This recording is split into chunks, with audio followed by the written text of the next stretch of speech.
Қайырлы күн, қалдарыңыз қалай? Сіздермен көптен бері көріспеген мен Ұлданай.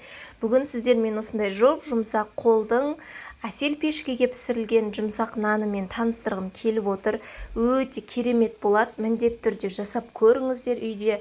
Қолдың майымен жағып жесеңіздер тіпті керемет болады, ауызда еритін. Бізге қажетті заттарымыз ең алдымен ұн, су, жылы сүт, дрожж, тұз, қант, сұйық май керек болады, және бір жұмыртқа қосып жіберсеңіздер де болады. Барлық заттардың мөлшерін описание бөліміне жазып кетемін. Менде уже қамырым дайын, ашып тұр. Бір қайтара басып, қайтадан бетін жауып қойдым. Керемет болып көтеріледі. Бізге бір тағы жұмыртқа керек болады. Оны біз әсемдеу үшін, нанның бетіне жағу үшін қолданатын боламыз. Енді біз ашыған қамырымызды зуала қылып, осылай бөліп алып қойсақ, тағы да қамырымыз көтеріліп, жұмсақ керемет болып шығады. Магазиндегі, дүкендегі наннан асып түседі десем, артық айтпаған болам. Осылай мен сияқты, осылай зуала қылып, бөліп жеке алып қоясыздар.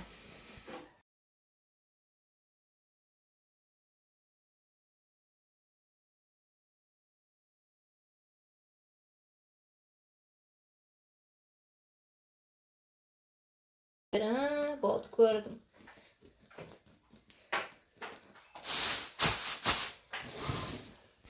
Менде көп нан шықты. Мен қалған екі зуаламды морозилкаға қатырып қойдым.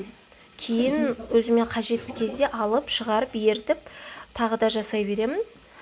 Сіздерге лайфхак: осылай қамырды иілеп, ашытып, холодильникке, морозилкасына салып қойсаңыздар, кейін тағы да қолданған кезде керемет болып, тағы да көтеріліп, күшті болып пісетін болады. Міне, қамырымыз тағы да көтерілді, дайын. Енді осылай бетіне басып, арнайы осындай форма шығаратын, узор беретін құралменен бетіне жасап алдым узорын. Енді жұмыртқаны жағып, әдемілеп, осылай әдемі қызыл рең беретін нанымызға бетіне кунжут септім. Өте керемет болады. Кунжуттың да өзінің әдемі көрсететін қасиеті бар ғой. Нанды, самсаны осылай. Екінші нанымды осылай пиязынан қылдым. Пиязымды бөлек табаға қорып алдым да, суығаннан кейін осы нанымның ортасына салып, қайтадан зуала жасап, қолыммен басып, қайтадан нан жасап, пешкеге салып жібердім.